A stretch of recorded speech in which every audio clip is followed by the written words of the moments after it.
speaks out on Kasese school attack. First Lady agamba chi biri wano namawulire amalala. Patience Museveni Lwabwogo set to launch new book Jesus is Africa.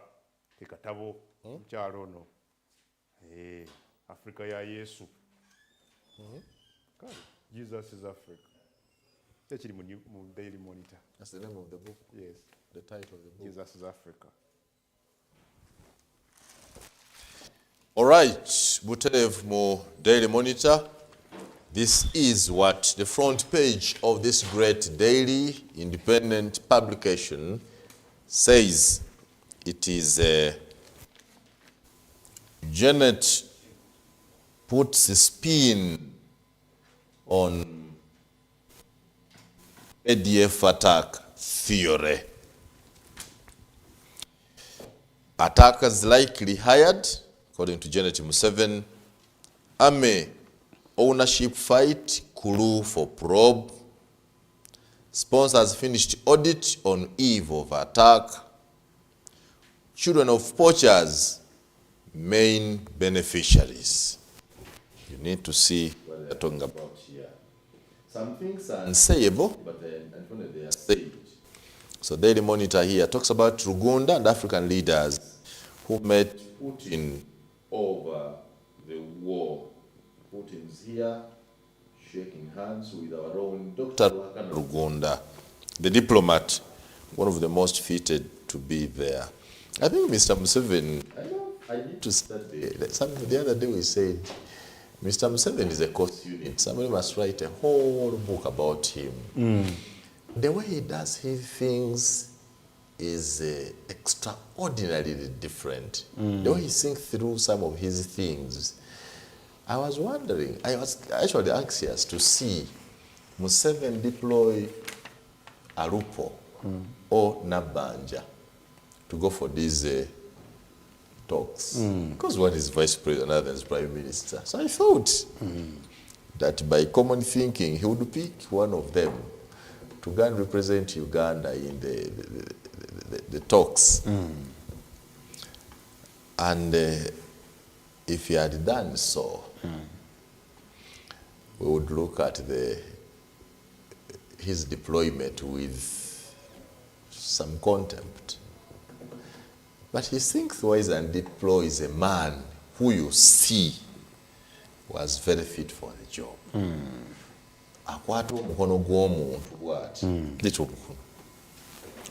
Ani Rugunda kati? Rugunda. Yegwe yezu. Rugunda. Yitereka yegwe atero kwambalo ayambala. Nze sagala kwera Rugunda, njagala kwera Putin. Nze Putin. Gwe Putin. Yeta ayina galubi, nze Putin. Waliwo omukono gw'omuntu gw'okwata n'owulira nga guzitowa nga guli wasite era olaba omuntu engeri aba akutunuulidde akulaga oba bwakutte mu handshake it commands respect or not. Kanebuuza nga Putin anyiga bw'ati mu Musafiri. Alupo oba Musafiri.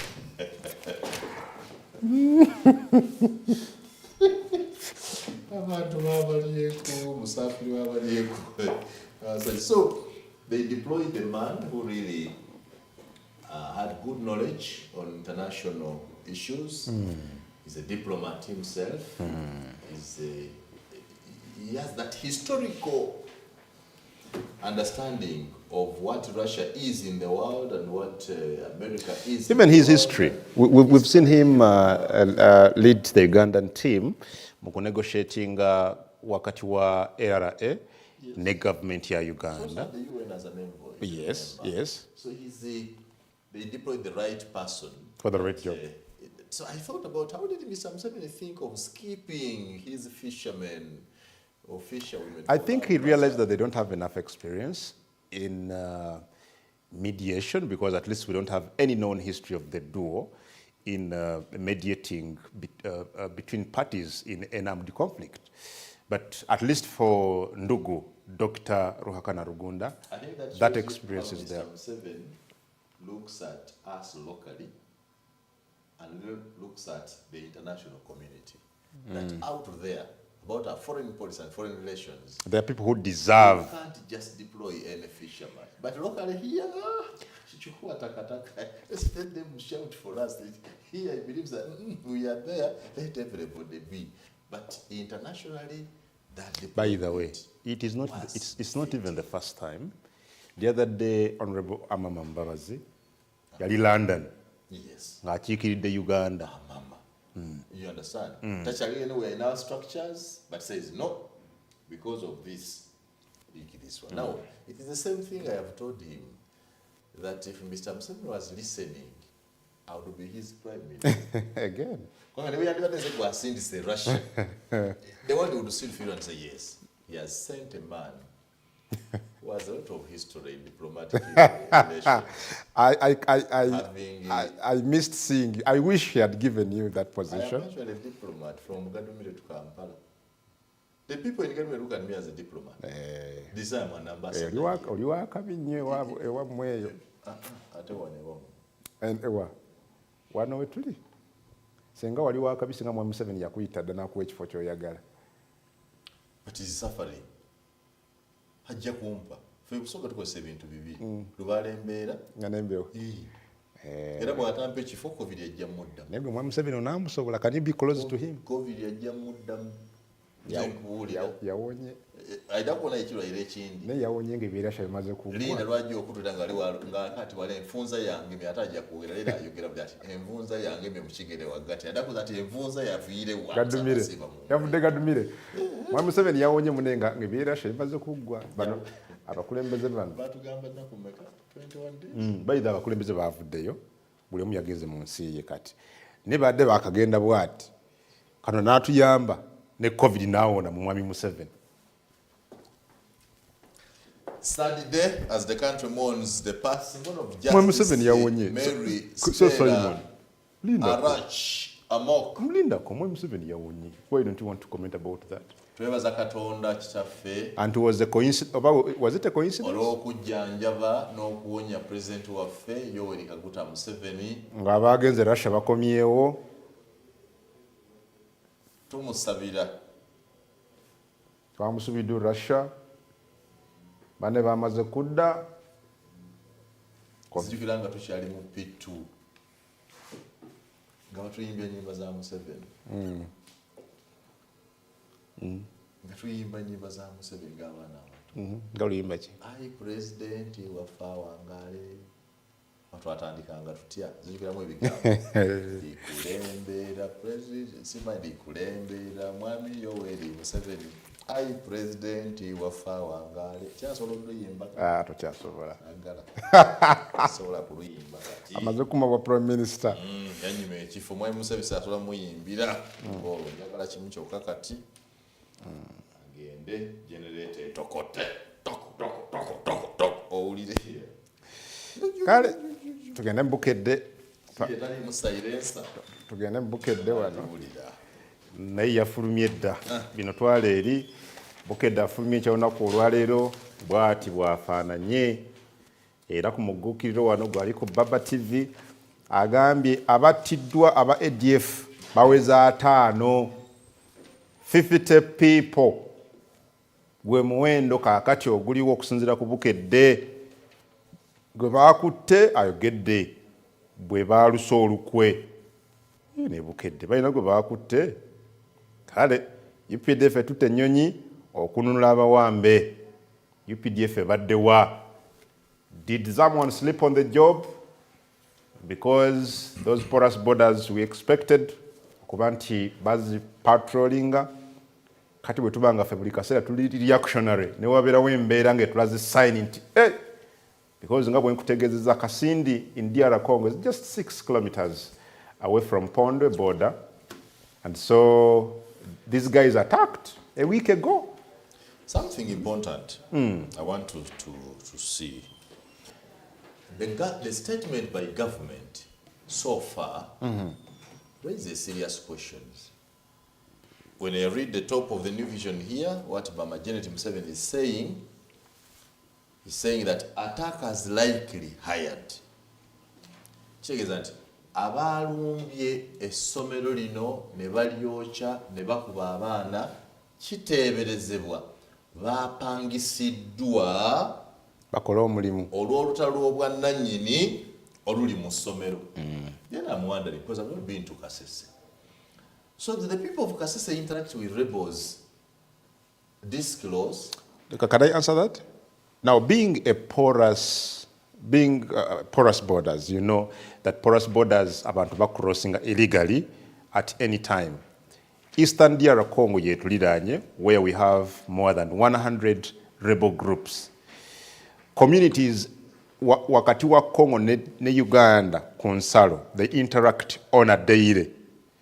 Chovola some people babeere eno e Uganda saawa eno after an hour ngaali Congo. Do you know what I'm talking about? So no, I know what you're asking. Waliwo kisobokera ddala okubeera communities e Kasese boogerezeganya n'abayeekera that freely that in a mission, because what comes to my mind that the people of Kasese casually know the rebels. Yes. That they are also friends with the rebels. Yes. I want you to analyze the statement. Attackers likely hired. Ownership fight crew for probe.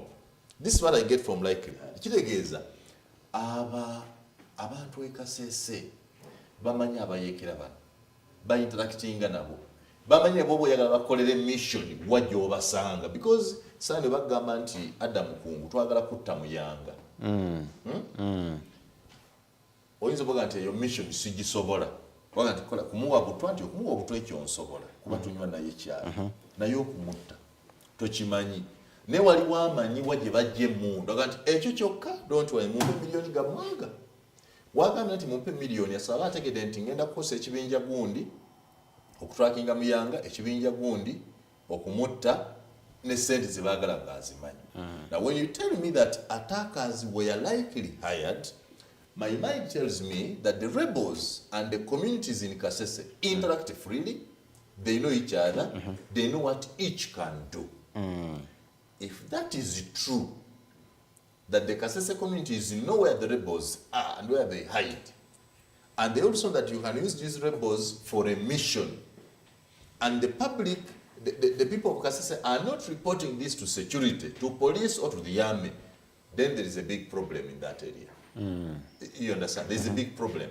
That because would you know where a rebel is? No. You don't want to tell government.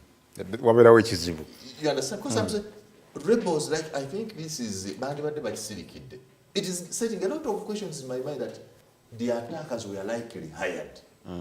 So these guys in the school, abalwana essomero, bas to say, ne banonya abayekera gye bali, ne bakuba ku masimu gaabwe, ne babawa mission, ne babasasula, ne bateekateeka nga nti mission yaabwe genda kufiiramu abantu 25. Yeah, but for me, I still believe, Sir Simon, I have a conviction nti abantu abali ku nsalo zino bawuliziganya n'abayekera. It is very possible. Yes, it is very possible. It is very, very possible. Why? Because, first of all, this armed group has been in that area for nearly 2 decades or more than 2 decades. And where do the rebels come from? They come from within the community. So when you carry out your operation Shuja. Operation Shuja. These communities cannot help you to, because what was the role of the operation Shuja? We are going to Congo to wipe out the EDF. Yes, ADF. The ADF. You are going deep inside the Congo to wipe out the ADF, yet at your own border, the people of Kasese, Ugandans, are interacting with these rebels that free, and they cannot tell you. Does not point to something. The lack of trust or something. If you had to wipe them out in Congo, we would believe that you have wiped them out. Starting from your border. Now, this statement is so casual that attackers likely hired. No, nobody should say that. The First Lady said it. The father is saying something that I think a report that somebody gave her. Attackers, you need to underline, attackers, abayekera tusiiba nabo. Bwe nabyo bangamba nti tulina omugenyi ewaka. Bana tulina wano omugenyi. Musiraamu kyayinza otusalira ku nkoko. Oli abayite sura. So we know sura ndi musiraamu gyali. Tumanyi bw'asala enkoko omwe nusu bibiri oba omuwaka ekifi. We know where they are. Kakati ekyo ky'obuuza okukiddamu obulungi. Government ne security balina okuvaayo okutubuulira ababadde batta abantu baffe wano mu ggwanga, high profile people, n'abaali bagezaako okutta Katumba, security ne bavangayo buli kaseera nga beekwasa ADF. The question they are not answering is whether ADF ekikola ku lwayo nga ADF oba there are people that hire or have been hiring ADF. You're with me. That's what it means. Yes. That people know. Because I would imagine that a citizen fears to interact with rebels. Because everybody looks at rebels as a problem. But if we have made friends with the rebels, to the extent of taking them deals and hiring them, it sort of means that behind the murders we have had in Kampala and elsewhere, where the ADF is allegedly involved, there are some forces that hire them to complete these missions. You have asked a good question. Does the ADF do this to hurt government?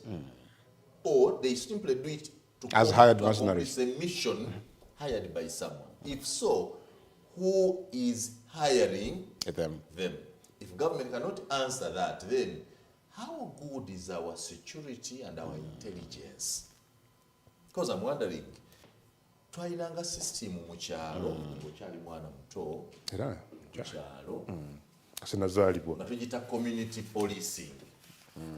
Era nze we nakulira ewaffe, ng'ekiro zaalinga mpalo, nga buli kiro tuba n'abantu abawera 200 abapatrolling ekyalo kyonna. They would walk from the first point of the village to the last point of the village, era banyukanga ssaawa 11 ne baleka badde ewaka. So you're asking how effective? So they knew it was a duty that every family would deploy omulenzi omuvubuka nga nze bwe nnali. Era family sayinanga bavubuka bo baateekangayo ssente ngoba nekyowa ttiimu naye nga ttiimu esimbula ekiro baamalanga kulya kyaggulo ssaawa 3 ne batandika okutambula nga batambula abantu babalaba bapatrolinga ekyalo ssaawa 5 mwena muteekwa nga muli mu nnyumba nga bali wabweru bokka ye ttiimu. I'm one of the few people in this country that think community security today is no longer a priority for this government. But it was the best method. That's why Mr. Museveni secured the villages. Kuba bwe twatambulanga bwe tutyo balina right ekonkono oba oli muzeeyi kungu eze ssentebe mwami muyanga ssentebe kiki n'ofuluma batugambye olina wana abagenyi babiri omwami n'omukyala Bani batulaze ku bitambuliso byabwe bwe babiyita mu international ID nalenga nti nze ninze muyanga nvuyire nankani twidde kuja ati bano baana ng'abanya ati ono muka mutabani wange ono mutabani wange owegundi. There was no single day that on the village kwasulako omuntu omugenyi kwasulako any stranger nga tamanyiddwa. And it was village to village. Who spearheaded that? Was it government or it was an initiative? Or it was an initiative of individuals ku kyalo? Abantu abasooka okulembera NRM nga balina amagezi. The very first people abasooka okuva mu nsiko balina amagezi nga baagala ekyalo kyabwe ne government yaabwe. Exactly. So lwokuba bali bamanyi nti government yaabwe yajja ne duty to secure people's property and lives. Baatumobilizing nga okola omulimu ogwo. Ogambye waliwo abantu abaali baagala gavumenti yaabwe nga baagala gavumenti yaabwe. Kati nkankuwa amawulire. Leero abantu be tulina mu security, police, magye ne mu gavumenti tebaagala gavumenti yaabwe. Njagala kuba kyakulabirako. There's a clip which is making rounds ku social media. Engeri security, particularly police, yalumbyemu amaka ga Sheikh Yunus Kamuga the other day. Police never went to nti abo twabakutte. Just look at this level of unprofessionalism. Kilipu ya Kamuga eyo. Let's just look at it. Very good. Let's look at it. Galumbye.